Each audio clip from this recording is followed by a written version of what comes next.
Hello everyone and welcome. My name is Riwa Nasreddin and I am the Program Manager for the National Agenda for the Future of Syria program at UNESCO. It is my great pleasure to welcome you on behalf of our program and the Center on International Cooperation at New York University, our co-host for this event, to today's session, which is organized on the sidelines of the 5th Brussels Conference on supporting the future of Syria and the region.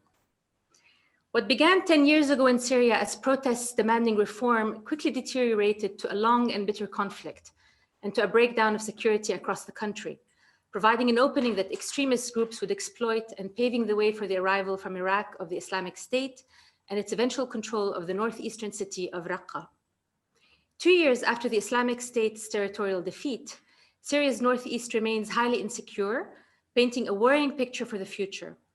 Amid the heightened insecurity and renewed conflict, communities across the northeast struggle to secure employment and education, infrastructure projects struggle to progress, and services remain scarce in many areas. Every factor that previously allowed for the rise of armed extremist groups and the eventual takeover by the IS in northeast Syria remains unaddressed, and in some cases more prevalent than before. A failure to address the core issues that gave rise to violent extremism will undermine the enduring defeat of IS and other extremist groups and lead to the continued suffering of the people of northeast Syria, which begs the following questions. What are the existing vulnerabilities that contribute to the threat of IS and other extremist groups regaining a foothold in the northeast? Is a return to violence the default for seeking to bring about change or improvement? If so, what can be done by actors at the local, national, and international level? Today, we are pleased to launch our new report, Preventing the Re-Emergence of Violent Extremism in Northeast Syria, which draws on extensive field research and interviews, and which examines these questions and presents some answers. And we will discuss with our panel of experts the report's findings and what can be done at the local, national, and international levels to prevent such a resurgence of violent extremism in Northeast Syria. I would now like to introduce you to our panel of distinguished speakers, including two of the authors of the report. Hani Megheli, Senior Fellow at the Center on International Cooperation, New York University. Jasmine El-Gamal, Consultant and MENA Political Analyst. Jalal El-Hamad, Human Rights Specialist at the Justice for Life Organization. And Hayed, Senior Consulting Research Fellow at Chatham House. Before we start, I would like to inform you that interpretation is available by selecting the interpretation function at the bottom of your screen. Please note that the Arabic language is not yet accessible and therefore you will need to select Chinese for Arabic. Please feel free to ask your questions at any time by posting them on the chat function, and I will compile them and ask them during the Q&A part of this session. Finally, I would like to inform you that the report, as well as the recording of this webinar, will be available on our website, nafsprogram.info, and the website of the Center on International Cooperation at NYU. Welcome, everyone. I would like to start our discussion with you, Jalal, as a Syrian working on the Northeast and monitoring the developments on the ground regularly. In March 2019, IS was defeated territorially, yet it continues its attacks against the SDF and is working to maintain a visible presence in areas it used to control. It also has conducted assassinations and bombings and is responsible for the deaths of both government and SDF forces. What do you think happened over the last 2 years that has contributed to this? And what are the challenges that we are faced with today? نعم، مساء الخير للجميع وشكرا على هذا الحضور الكثيف، وأيضا شكرا للإسكو على التحضير بخلال وقت قصير جدا. يمكن أن نتحدث بعجالة عن ما يحدث في شمال شرق سوريا. الحقيقة خلال السنتين الماضية بعد إعلان القوات السورية الديمقراطية انتهاء العمليات العسكرية تحديدا في مارس آذار عام 2019، ويعني هم احتفلوا مع التحالف الدولي من يومين بذكرى إعلان وقف العمليات العسكرية، وهذا الإعلان كان بعد السيطرة على آخر معاقل التنظيم في قرية الباغوز الواقعة على حدود السورية العراقية التابعة لمحافظة دير الزور. كان يروج وما زال إلى أن نهاية التنظيم تماما استنادا إلى هذا النصر العسكري الذي تحقق. وأعتقد أنه هو كان إعلان انتصار غير مكتمل، يتجاهل تماما ما يحدث حاليا في شمال شرق سوريا، وأيضا يتجاهل الظروف التي سهلت دخول التنظيم ومكنته من اختراق المنطقة، وهذه الظروف التي لا تزال في معظمها موجودة ومتوافرة حتى الآن. وهي يمكن وصفها بالثغرات الكبيرة التي تمكن التنظيم أو نفذ منها التنظيم وتمكن من اختراق المنطقة. طبعا هنا يجب أن نذكر ما قدمه أهالي شمال شرق سوريا من تضحيات كبيرة الحقيقة لإخراج التنظيم، وأيضا المنطقة التي بدأت باستعادة الاستعادة التدريجية لشكل حياتها الطبيعي، المساحة المدنية التي نشأت خلال السنتين الماضية، إلا أن تجاهل عوامل الضعف في المنطقة مع مرور الوقت ساعد التنظيم على أن يستعيد أو يجمع قواه من جديد، لملمة صفوفه، تجنيد المزيد من العناصر في صفوفه، وأيضا أن يكون فاعلا نوعا ما عسكريا وأمنيا، وأن يعيد حالة الخوف لسكان شمال شرق سوريا. انتهاء عهد بين قوسين دولة الخلافة المزعومة التي أعلنها التنظيم هو أعاد التنظيم إلى شكله القديم، وهو الشكل المألوف، أي أنه هو تنظيم غير مرئي ينتشر في البادية اللي يعرف تفاصيلها تماما، يدير شؤونه بشكل يعني عالي الدقة، بشكل يعني شديد السرية والدقة. أيضا هي كانت أساسا شكل الخلافة التي استمرت عدة سنوات هو الشكل الجديد للتنظيم، بمعنى أن أيضا الانتقال من شكل التنظيم إلى شكل الدولة كان هناك أوقع خلاف ما بين قيادات تنظيم القاعدة. هنا يمكننا الحديث خلال السنتين الماضية عن عدد من الأمثلة التي تظهر بشكل واضح وجود التنظيم في شمال شرق سوريا ووجود نشاطه.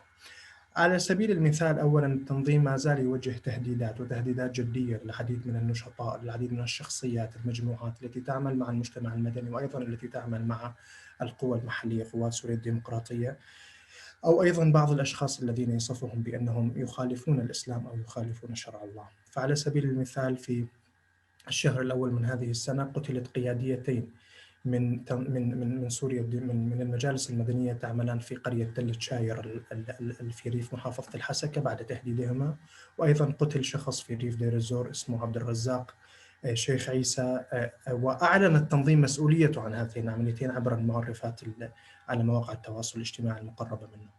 أيضا التنظيم لا يزال يطلب الحصول على أموال الزكاة، ويتبرأ من المجموعات التي تدعي أنها تابعة للتنظيم وتطلب الزكاة، أي يعلن عن نفسه أنه موجود وهناك مجموعات تابعة له وتقوم بجمع أموال الزكاة، وبمكانات في بعض المكانات مكانات محددة ومعروفة. أيضا ما زال التنظيم ينصب الحواجز خصوصا في القرى القريبة من بادية شمال شرق سوريا، وبالتالي هذه البادية لا تزال منطقة غير آمنة رغم مرور سنتين على التحرير. ما ذكرته في مقدمة كلامي على أن وجود عدد من الظروف التي استغلتها واستثمرت فيها الحقيقة بشكل ذكي المجموعات المتطرفة، يمكن الآن من خلال كلامي أن أسلط بعض الضوء على بعض هذه النقاط. الحقيقة النقاط عديد، لكن يمكن الحديث عن أهم النقاط من وجهة نظري. الأولى أن هناك المقاربة الأمنية للقوات التحالف وقوات سوريا الديمقراطية في شمال شرق سوريا، والتي تركز على الخطر الأمني القادم فقط أو الذي تشكله المجموعات المتطرفة، ولا تشمل هذه المقاربة نهائياً الجوانب الأخرى التي ساهمت في دخول الجماعات المتطرفة. وأيضاً هذه المقاربة تتجاهل جهود يجب أن تكون موجودة إلى جانب الجهود الأمنية لمواجهة التطرف.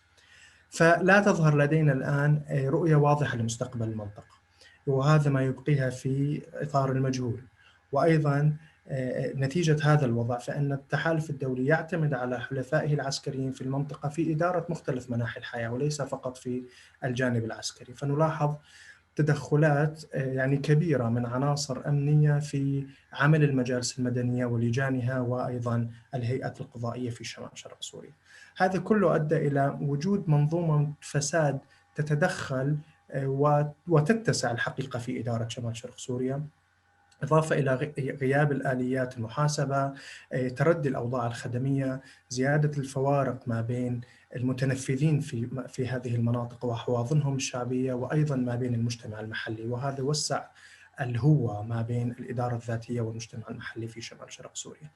أيضا غياب الإدارة الرشيدة وآليات محاسبة شفافة ونزيهة زاد من الانتهاكات المرتكبة. هناك إخفاء قسري، هناك اعتقال تعسفي، هناك عرقلة للتنقل ما بين محافظات شمال شرق سوريا. أيضا الحالة الأمنية غير مستقرة، نتحدث عن عمليات خطف وابتزاز واغتيال. يعني منذ عدة أيام في 21 آذار قتل ناشط اسمه عبد الله العقلة، وقبله بشهرين قتل ناشط اسمه عبود المحيمد. هم نشطاء مدنيون أيضا قتلوا عن طريق يعني عناصر مجهولة. هذا الشعور بالظلم لهذه المناطق، وهذا شعور قديم متجدد، دفع وما زال يدفع الناس إلى المطالبة دائما بالتغيير، سواء من خلال المظاهرات، يعبرون من خلال قنوات منظمات المجتمع المدني، أو بمقابلات رسمية مباشرة أو حتى غير رسمية مع قيادات الإدارة الذاتية أو قيادات التحالف. بعض هذه الاجتماعات قد تكون إيجابية، ولكن بعضها لا يؤدي إلى النتيجة. ولكن بالعموم هناك نوع من أنواع الإهمال لمطالب الناس في تحسين الأوضاع. طبعا يجب أن نشير على أن الخدمات تحسنت في السنتين الأخيرتين، ولكن لا زالت لا تلبي احتياجات الناس كما يجب. وهون ممكن أنا أحكي عن نوعين من ما يطلب به الناس عادة. أولاً مسألة التعليم ووجود آلاف الناس المحرومين من التعليم، وأيضاً مسألة المناهج والخلاف الحاد حول طبيعة المناهج في شمال شرق سوريا. والمسألة الثانية موضوع المياه وعدم وصوله إلى مساحات واسعة من الأراضي الزراعية. بالتالي نحن أمام رقعة فقر تتسع شيئاً فشيئاً، إضافة طبعاً إلى عوامل أخرى متعلقة بانخفاض القوى الشرائية للليرة السورية وإلى آخره. وأيضا قد نكون خلال سنوات قليلة أمام جيل جديد أمي تماما، لأنه لم يدخل المدرسة ولم يتعلم. وهذه البيئة يمكن أن هي البيئة تماما التي ينشأ تنشط فيها المجموعات المتطرفة، وهي الآن تتشكل أو تتعزز. هي موجودة ولكن تتعزز في شمال شرق سوريا. النقطة الثانية التي أنا أتكلم عليها هي مسألة عوائل تنظيم الدولة الإسلامية وإعادة دمجهم في المجتمع. وهذه مسألة الحقيقة مسألة معقدة. ليس كل المناطق ترفض هذه العوائل، أغلب من يرفض هي المناطق التي تعرضت لانتهاكات سابقا من قبل تنظيم الدولة. ولكن عموما هناك وصمة تلاحق هذه العوائل، نسائهم وأطفالهم. حتى في من عدة أيام جرت جلسات حوارية مع عوائل التنظيم، وأكثر ما تحدثوا فيه عن التمييز الذي يمارس ضدهم الحقيقة في مجتمعاتهم. الآن يعني هناك بعض نساء تنظيم داعش مثلا لا يستطعن التصرف بأملاكهن، فقط لأنهن من عائلة عنصر، مثلا أم أو أخت أو زوجة. وبالتالي هذه المشكلة يعني لابد من التعامل معها، لأن هذه العوائل قد تكون مكان لإعادة إنبات المزيد من المتطرفين أو إنتاج جيل متطرف جديد. طبعا هناك بعض العوائل تعلن يعني تتحدث بشكل علني على أنها تريد فعلا أن تنتج هذا الجيل، ولكن هناك عوائل أخرى لا، هي تريد أن تستعيد حياتها الطبيعية. وأعتقد أن التعامل مع حقوق هذه العوائل ومخاوفها، ومن جهة أخرى التعامل مع مخاوف المجتمع المحلي من هذه العوائل، يجب أن يكون المحرك الأساسي لفكرة إعادة دمج عوائل التنظيم مع مجتمعاتهم المحلية. العنصر الثالث أو النقطة الثالثة والأخيرة هي النزاعات الموجودة في المنطقة، سواء قبل 2011 وبعده وحتى الآن هي موجودة. هذه النزاعات يعني مكنت الجماعات أو تعاملت معها الجماعات المتطرفة لاستقطاب عناصر جديدة. وهذه النزاعات ما تزال موجودة، والحقيقة بتزايد مع تردي الواقع الأمني وانهيار النظام القضائي، التنافس على الثروة، الدعم الخارجي، أيضا عدم ضبط انتشار السلاح واستخدامه، وأيضا إحياء نزاعات قديمة بعضها قديم عمره 20 سنة أو 30 سنة حتى. هناك بعض الجهود للمصالحات المحلية في داخل شمال شرق سوريا، ولكن لا تزال تقوم على الجهود الفردية وردود الأفعال. وبالتالي هذه المصالحات إن تم تنظيمها بشكل استراتيجي الحقيقة، يمكن أن تفوت على التنظيمات المتطرفة الفرصة على أن تستغل هذه النزاعات الكبيرة في مناطق شمال شرق سوريا. أخيراً أقول أن سكان شمال شرق سوريا استبشروا كثيرا بإخراج تنظيم الدولة والاهتمام الكبير اللي ظهر من قبل المجتمع الدولي تجاههم، خصوصا ما بعد انتهاء العمليات العسكرية في 2019. لكن المخاطر لا زالت تواجههم، تهدد حياتهم وتهدد أرزاقهم، وهو أعتقد ما يوجب علينا القيام بالبحث عن حلول قابلة للتنفيذ. بعض الحلول يجب أن يكون فوري وبعضها على المدى البعيد أو استراتيجي، وهو ما سيتكلم عنه الأساتذة والزملاء بعد قليل في حديثهم عن التقرير. شكرا جزيلا. شكرا جلال. Thank you very much. Allow me to turn to you, Jasmine, and to point out that Jalal painted a bleak picture of the situation on the ground. And Jalal, in your talk, you also alluded to some potential recommendations that could be considered for the way forward. But before we dive into the recommendations further, I would like to start first with you, Jasmine, to talk a little bit about how extremist groups gain power and why the Islamic State targeted Northeast Syria. And as one of the authors of the report, you have really examined these issues and examined these questions and done extensive research. And so we'd like to hear a little bit about what you did, who you spoke to, and what answers this report presents to these questions. Right. Well, thank you so much for having me. And I'm really happy to see my co-author, Hani, on the call as well. We're really excited to share the contents of this report, just because we do feel that it is a very important topic and a very important time, given the fact that it's been 10 years since the start of the uprisings, of the initial uprisings in Syria and the initial protests, that it's more important than ever to keep to maintain attention and maintain the conversation on Syria and not get tired of the topic, because precisely for the reasons that Jalal just mentioned, and I know that ones that Haid is going to talk about, that these are real pressing issues. And so thank you for allowing us to discuss them.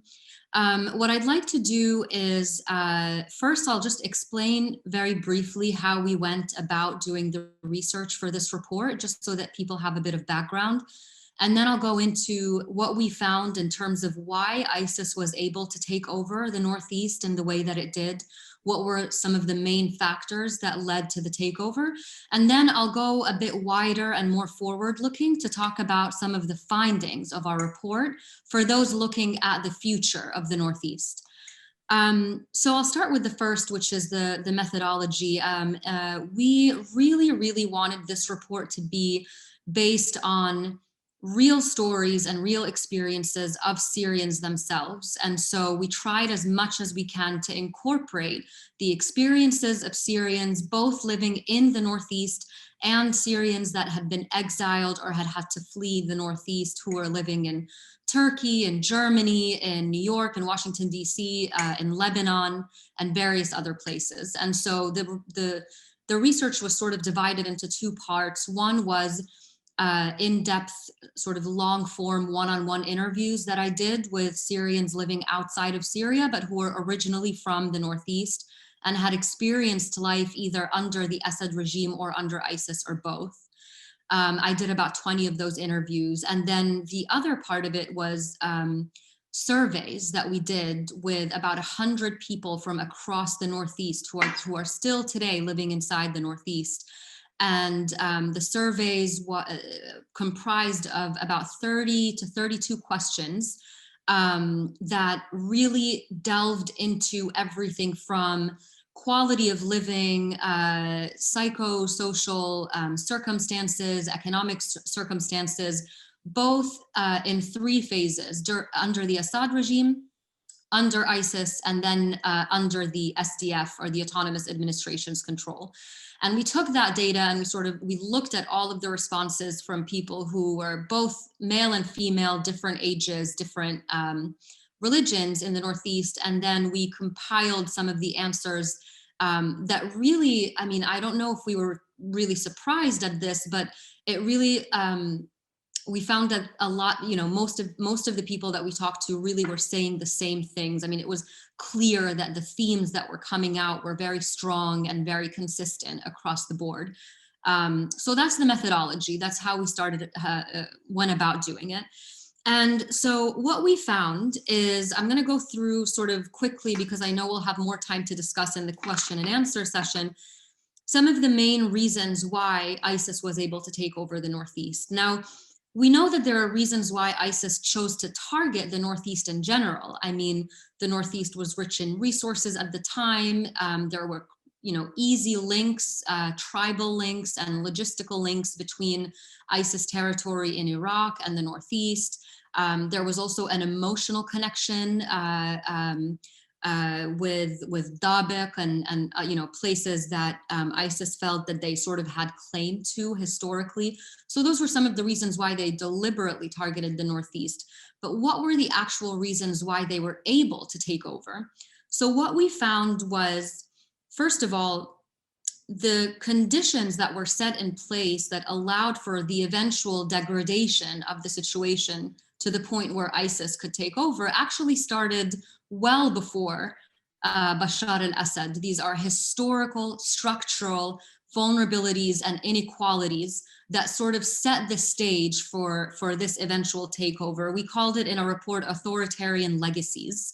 And so from Hafiz al-Assad, from his Arab Belt plan, from the historical inequities of economically and resource-wise, all of that was happening well before Bashar al-Assad even took power, let alone when the protests started. And those are, just to, as Jalal was saying, those are deep-seated root causes that still today exist, and in fact, some of them have been aggravated since the territorial defeat of ISIS. So authoritarian legacies was one. Related to that, as I just mentioned, the relative deprivation and exclusion of the Northeast as a region, especially compared to how resource rich it was. So those two things coupled together really set the stage for a sort of a sense of anger, inequality, unfairness that ISIS was able to tap into when they went into the Northeast.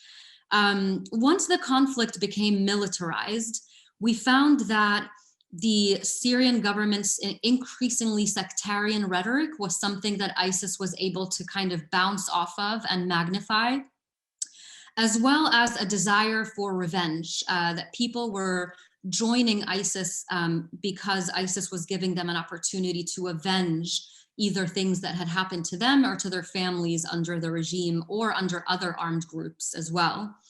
The perceived effective governance and wealth of ISIS was a big point that came up, that it appeared that they kind of had their act together compared to other armed groups that were less organized or that were fighting amongst each other for resources. They had the sophisticated weaponry that they brought in from Iraq. They had governance structures. They were able to govern once they came into power. And all of that was a draw for people who really felt like they had no other choice, that they had to choose between a whole bunch of bad choices or bad options. The last three, related to that also for ISIS, their sense of discipline and sense of purpose. So the report is filled with quotations that people shared with me.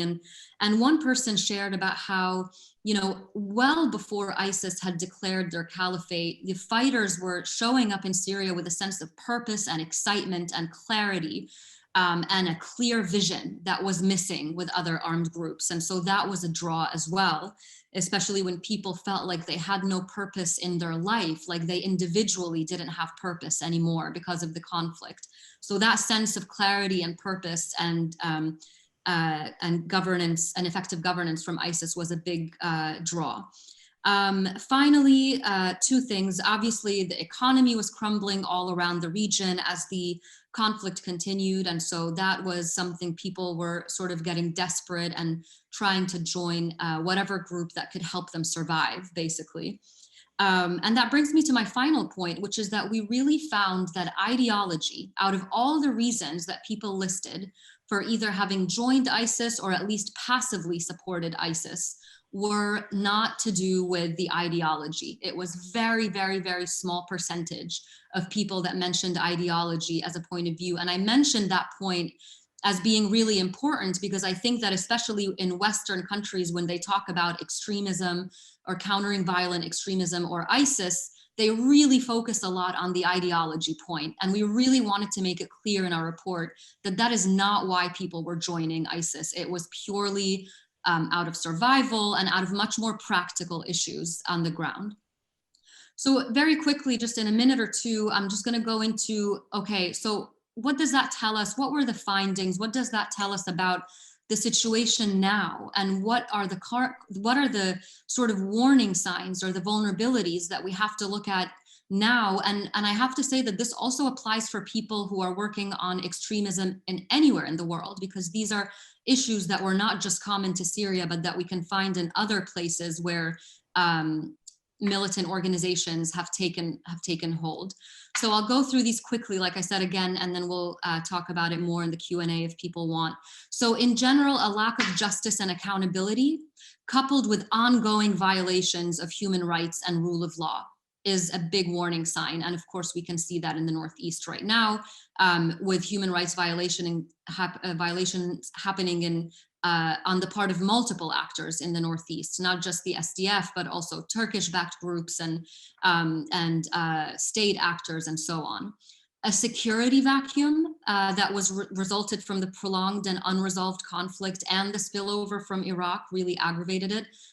A security vacuum in general aggravates these issues.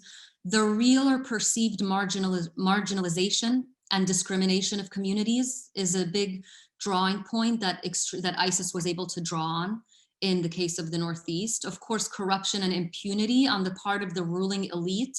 And this is a point that came up both under ISIS, under SDF rule, and under regime rule, that there was this pervasive sense of corruption and impunity and elitism. Of course, the lack of economic opportunities is still around. Poor governance by all three of those actors that I just mentioned, regime, ISIS, and SDF.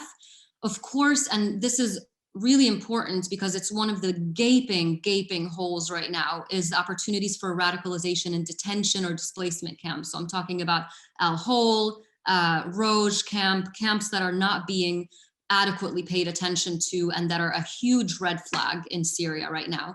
And finally, a risk that we found that when there was a risk that ethnic and cultural differences were being misused and people were in different communities, we were being pitted against each other, first by the regime, then by ISIS, and of course now by a variety of different sort of mini occupying powers in the region. So that's it. I mean, those are basically the findings and the drivers that we found. Those are all detailed extensively in the report for people who want to look at them in detail. And then I know that Hani will go into recommendations that we came up with for exactly how we can ameliorate these vulnerabilities in the future and what different actors and international organizations can do about them. So thank you again for your time.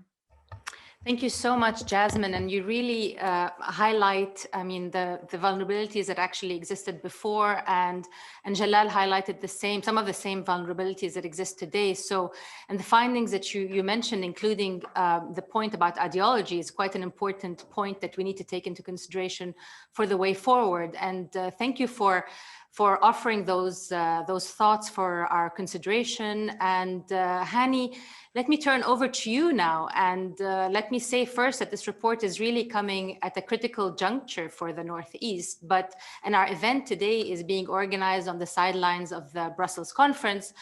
And we have an opportunity today to talk to this audience, you know, whether it's the international community, whether it's local actors on the ground, and try to say something, you know, of worth in terms of recommendations for the way forward, actions that are important for consideration. So could you please take us a little bit through the report's main takeaways and recommendations on how to prevent a resurgence of violent extremism?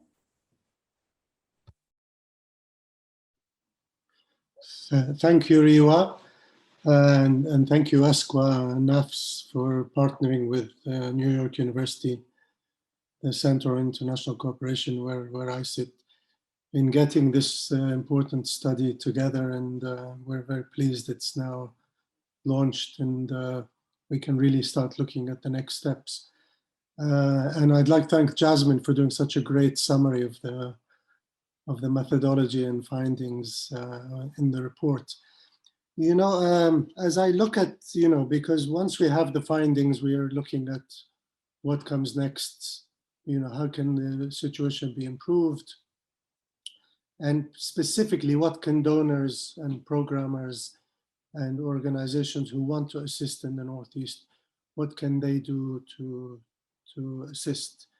And a couple of caveats I should say before I jump into the important steps that we came to. One is we have to recognize this was a small study over a few months. It's not a major survey. It's not meant to be the types of surveys that would come out with very concrete results and solutions. What we're saying in the report is this is a snapshot. This is meant to be a report that provides a bit more of the context and points the directions, gives some guidelines, and identifies key areas that anyone who wants to program in the northeast of Syria needs to then do their homework, do more research and more analysis before they jump in. When we started talking with some of the individuals and institutions already programming in the Northeast, it became very clear that there's not that much going on because it's still a conflict zone.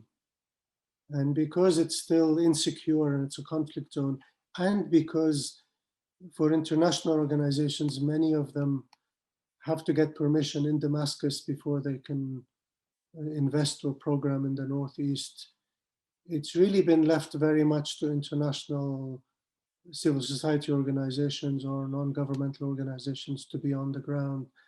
The internationals from the big institutions like the United Nations, for example, are not to be found easily on the ground. And that then creates a problem for programming and for investment in the area. And when we were discussing this with people, the message we were getting was, well, what we can provide, which is what's happening, we can provide humanitarian assistance, we can provide emergency assistance, we can help people with their livelihoods right now. But a lot of the things that are discussed in the report maybe we'll have to wait until the conflict's over, because the situation is just too difficult on the ground. It's even difficult to know who to work with, and it's difficult to analyze even if the programs are being successful or are having impact. So, you're coming to us with all sorts of new ideas, but we don't know if we can do any of this until there's the conflict comes to an end, or as people talk about the day after, so to speak. So it made us focus quite a bit on the practical side of how can we move this forward from emergency response to some short, medium-term initiatives, and then of course the longer-term ones, which the problems we identified in the report, and Jasmine and Jalal before her talked about, are not going to be solved in a few months or 1 or 2 years, but clearly we can start the process.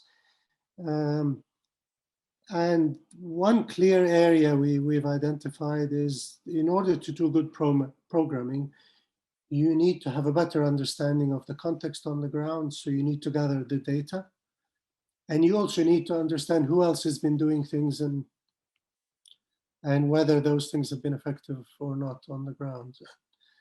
And as we explored how that could be done, talking with those who are already programming, the responses we were getting were, well, if we're not on the ground, it's too difficult for us to do these types of assessments and to gather that sort of data.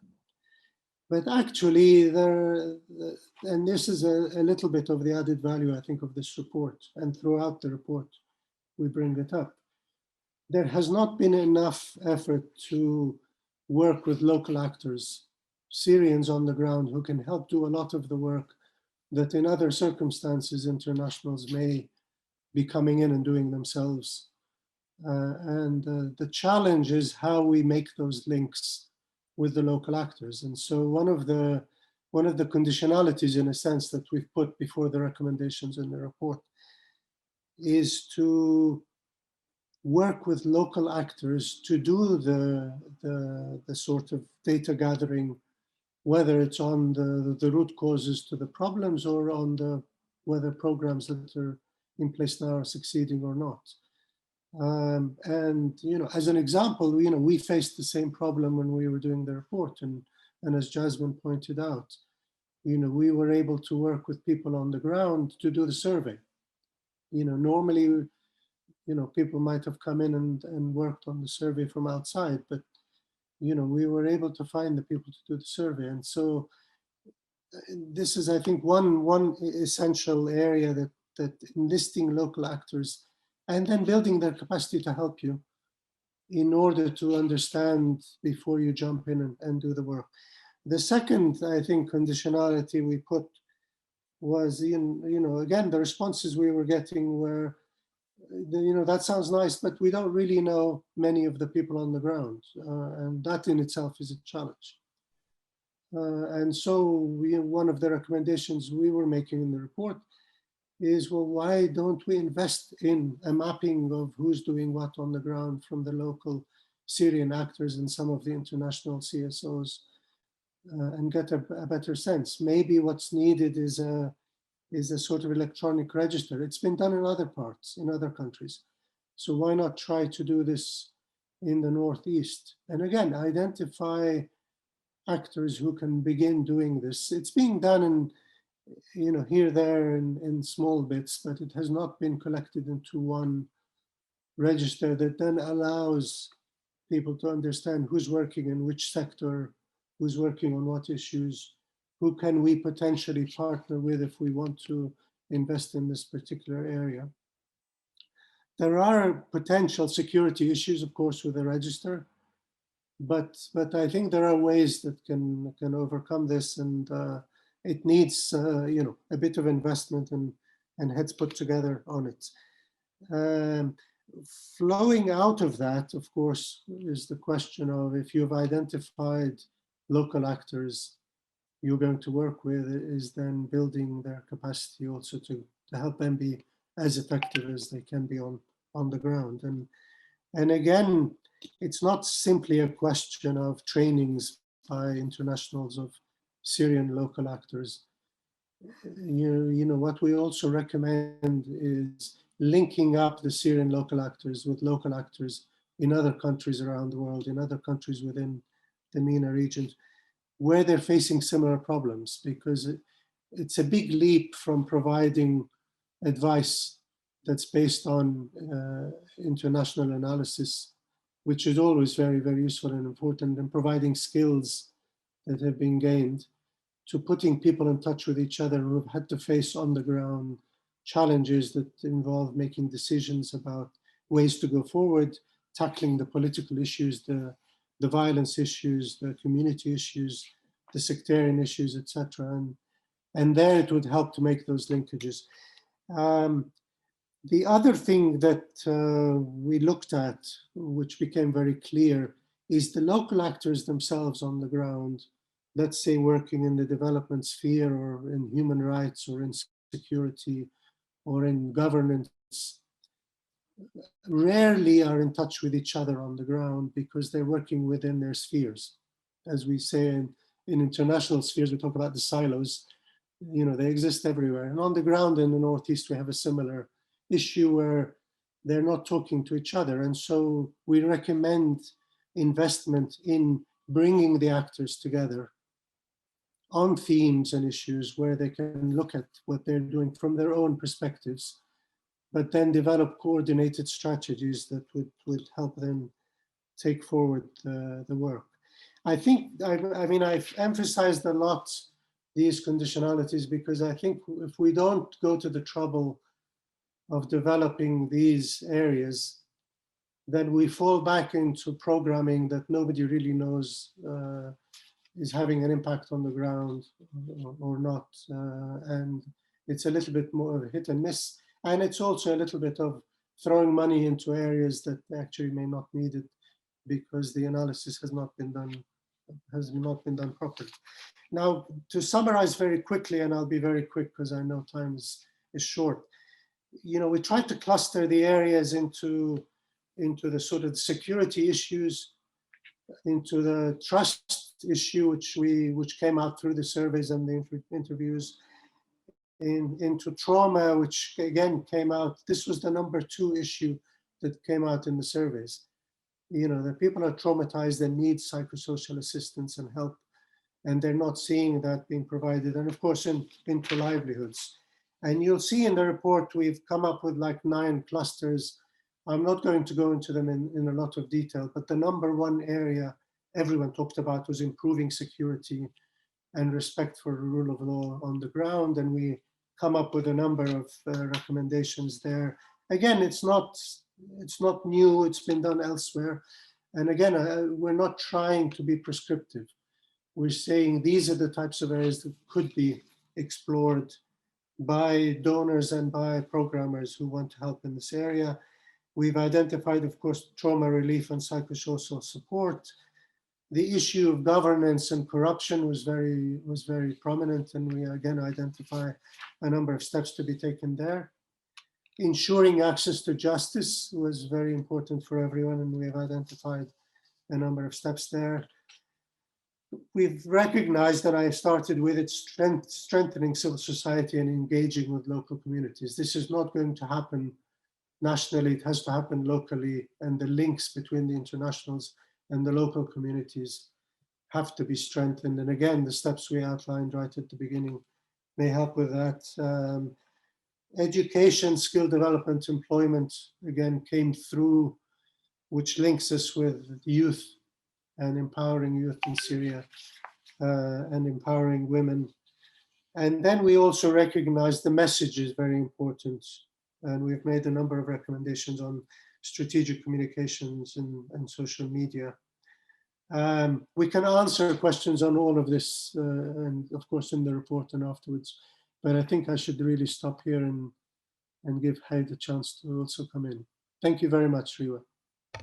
Thank you so much, Hani. Lots to pick up on, and I'm sure we're going to cover a lot of that as well in the Q&A session. But thank you also for highlighting the role of local actors and of Syrians themselves and the community itself in engaging in this process and on the way forward.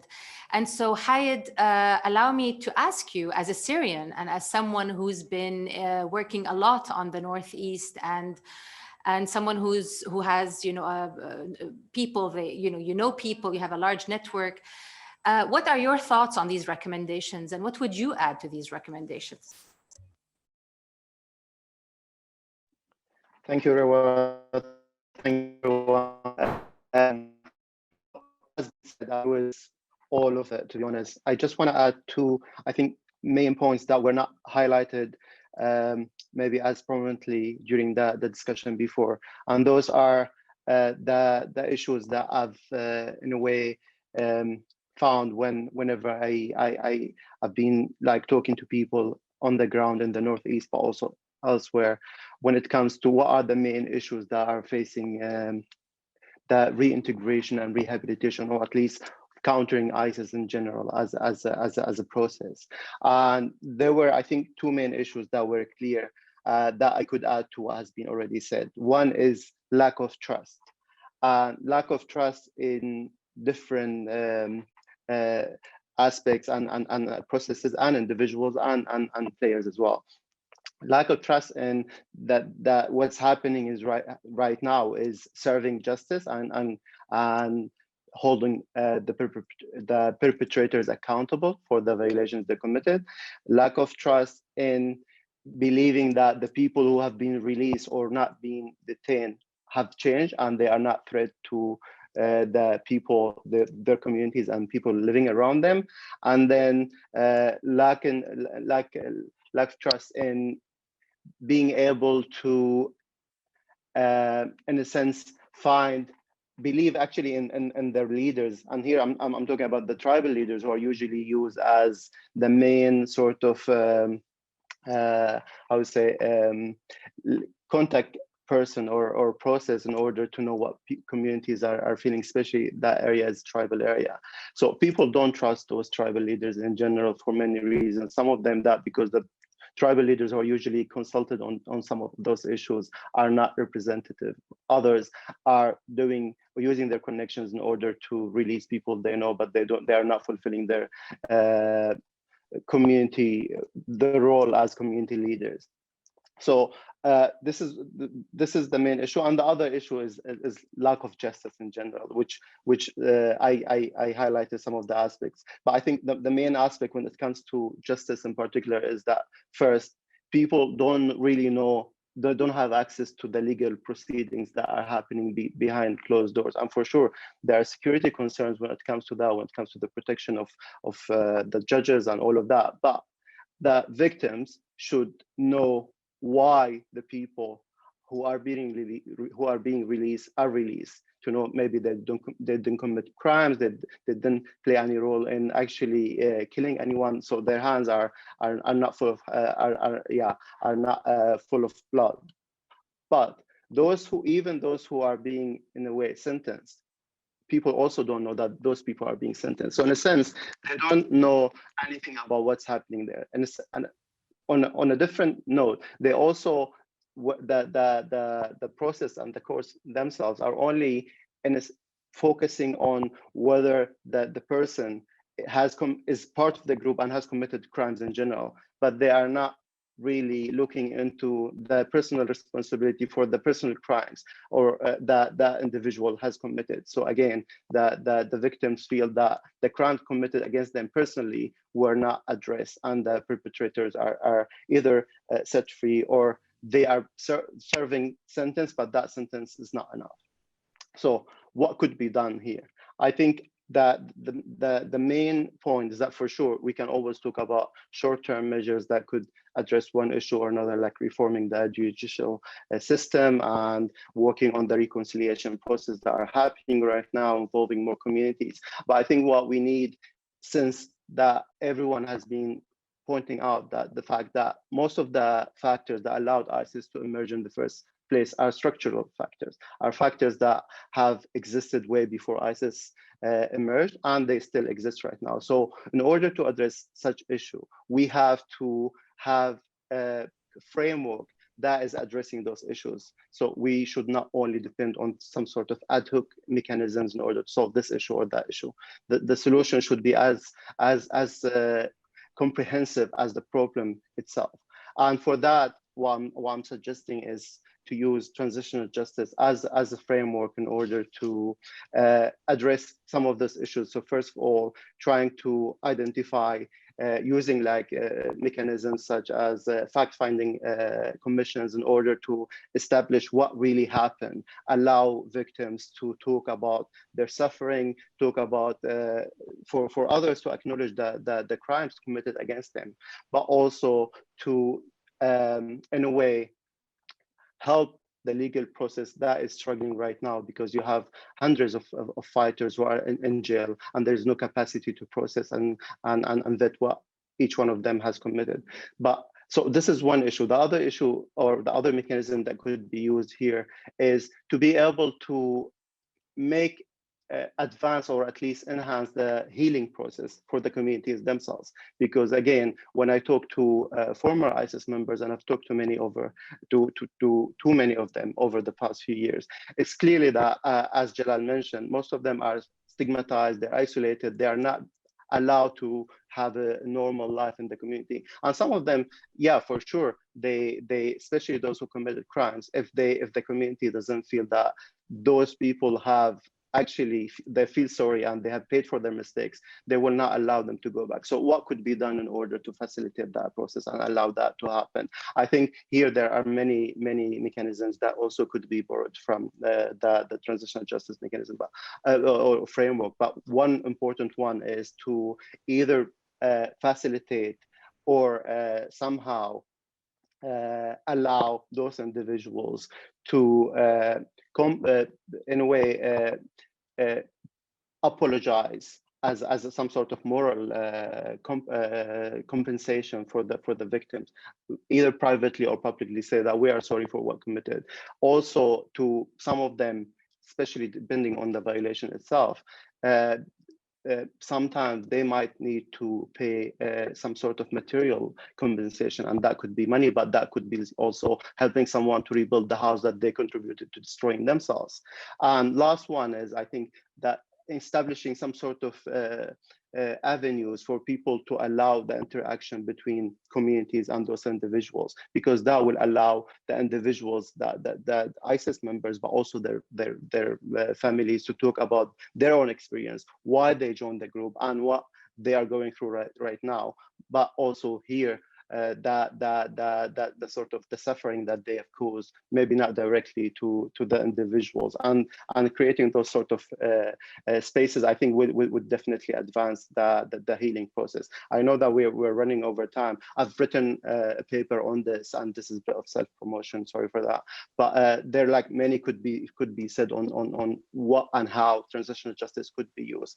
The bottom line is that as long as ideology has not been the main motive behind pushing people to join the group, then we have to look at, okay, then I think there are two issues here. The first one is that focusing on disengagement and de-radicalization will not be enough, because the majority of the bigger problem here is how to allow those people to go and have a normal life. And this is a way, I think, to address it, but there are for sure other ways to do it. And the second one is that we have to acknowledge that the authorities in the Northeast, the self-administration and the SDF and others, they don't have the capacity on their own to take on such a task. So on top of them allowing others to help, I think the international community owes them big time in order to provide not only support, but financial support, but also technical support in order to facilitate moving from where we are right now to prevent ISIS from emerging again. Not doing that would have a high impact and negative impact, not only on Syria but on the region and the world. So we'll end it here, and looking forward to the discussion. Thank you. Hi, thank you so much. You give a good link to what I guess Hani was also talking about engaging the community itself and developing capacities and allowing them to try to resume a normal life, which gives hope, I mean, for them, for the communities, for Syria, for the region. So thank you for ending at least on a positive note, or a note of hope, this discussion. I'm conscious of time, and we have about 8 minutes to engage in a question and answer period. So allow me to start quickly that phase of this discussion and give the floor to Dania Elaylat Khatib, who is a member of the steering committee of the National Agenda of the Future of Syria program, to ask a question, and then we'll take some questions from the chat function from the audience, and we'll make sure to try to cover as many questions as possible. Thank you, Dania. Thank you, Riwa. Thank you for all our speakers. I have many questions, but I'm going to just ask one because I want to leave time for others. My question is for Hani. You mentioned an electronic registry, and especially because now we rely a lot on NGOs because of the closing of the crossings, a registry where you can coordinate their work. Who you suggest should be taking this initiative, to streamline, to coordinate, and the work of the different NGOs, and how it should go about it, how we should go about it, about creating this registry. Thank you.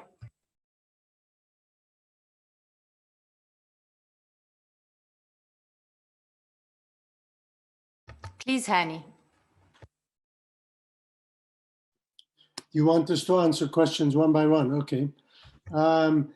This is a suggestion because we've seen that this has happened in a number of other countries. I mean, usually when you have civil society organizations on the ground in a country anyway, there's a place where people can go to find out who's doing what, whether they're working in education or, in social justice or, whatever the area is. And the problem is, without some sort of registry or a place to go to find that information, it's very difficult for donors and international actors who want to come and help to know who they can then identify and work with. And so recognizing the context in the Northeast, it would seem that this would have to be done electronically so that it can be accessed from outside. Who can go about putting it together, etc. I think, that's a longer discussion, and maybe we can, go into that, after this meeting. But it needs to, of course, be trusted, a trusted entity that people will be willing to provide information about what they're doing and who they are on the ground, and will be able to protect the information so that it's accessible to those who want to be able to come and help. But that's a discussion, I think, and in some ways that's an investment that we're saying could be made into developing that through putting the right people together to figure out the best way to do it. Thank you. Thank you, Hani. We have a question for you, Hayed, if possible. You talked about the role that former IS members could play, actually. And this question is about what role they could potentially play to uncover the fate of the missing. Thank you, Rewa. This is very, very important question, because I think the estimate right now is that there is around 8,000 people who have been missing, either because they were detained or at some point or abducted by ISIS members in different areas in Syria.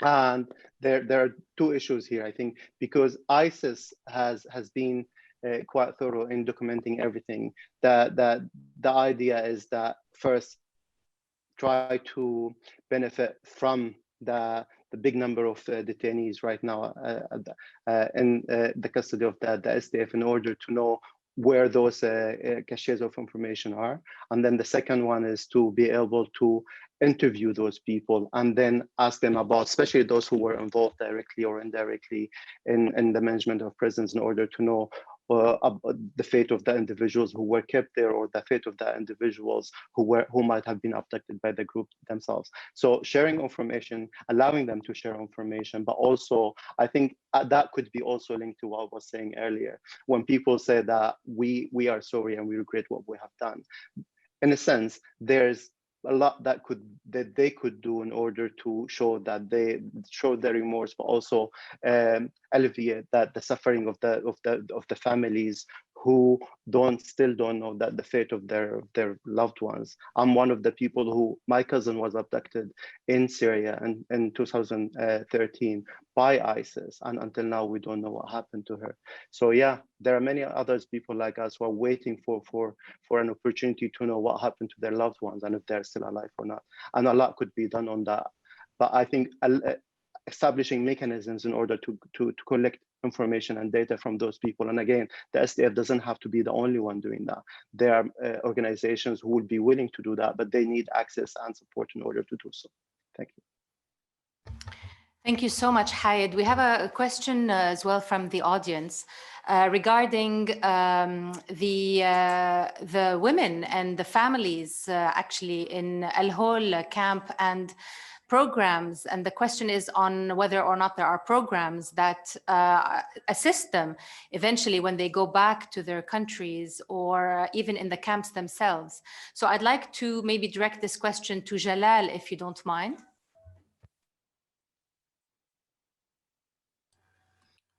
شكرا. نعم لا شك أن هناك برامج داخل المخيمات وحتى خارجها في عديد مناطق في مناطق شمال شرق سوريا، ولكن هل السؤال الأهم أنه هل هذه البرامج التي يعمل عليها هل هو ما يحتاجه عوائل العناصر الخارجين من المخيمات أو العائدين إلى هذه المناطق؟ الحقيقة لا يوجد يعني جواب نهائي، ولكن هناك مجموعة من البرامج المتعلقة بالدعم النفسي يعني تكون موجودة بكثافة بمناطق وقليلة بمناطق أخرى. هناك بعض البرامج المتعلقة بسبل العيش، ولكن الحقيقة في بعض الأبحاث التي قام فيها يعني التي جرت في شمال شرق سوريا، هي جزء من مشاكل هذه العوائل العائدة هي مشاكل معيشية لا شك، ولكن هناك مشاكل أخرى أمنية، وهناك مسائل أيضا تتعلق بالحقوق نفسها، بمعنى أنه هم يشعروا أنه في مشكلة في حصولهم على حقوقهم، في عملية إقصاء، في وصمة لحقهم، في عملية تمييز مقصودة ضدهم. وأيضا فيما يتعلق بالبرامج المخصصة لتمكينهم، لتعليمهم بعض الحرف إلى آخره من هذا الكلام، هي برامج يعني مقتصرة على عدد عوائل معين، وهي غير كافية، ولا يوجد الكثير من البرامج التي تستهدف أطفال هذه العوائل. وهناك أيضا أمر أساسي أن هناك تخوف من هذه العوائل من التعامل مع عدد من هذه المبادرات ومنظمات المجتمع المدني. لذلك نحن نعاني الحقيقة عندما نستضيف أو نعمل على استضافة بعض النساء اللواتي لديهن رابط أو صلة بعناصر داعش، ويسألون الكثير من الأسئلة إنه وين راح نجتمع، عن إيش راح نحكي، مين راح يحضر، وين راح يروح هذا الكلام إلى آخره. فأعتقد أن نعم يوجد برامج، لكن لا أستطيع الجزم أن هذه البرامج الحقيقة مفيدة، سواء التي تحصل داخل المخيمات أو خارجها. Shukran, Jalal. And I'm conscious of time, and it's already been 1 hour. So this wraps up our discussion today. I would like to thank our distinguished guests, of course, and I would like to thank the audience for your participation and for the questions. I urge you all to read this report, and it will be available on our website, as well as the website of Center for International Cooperation at NYU. And so we really hope to engage with you more in future events on this issue, as well as additional topics. Thank you, everyone.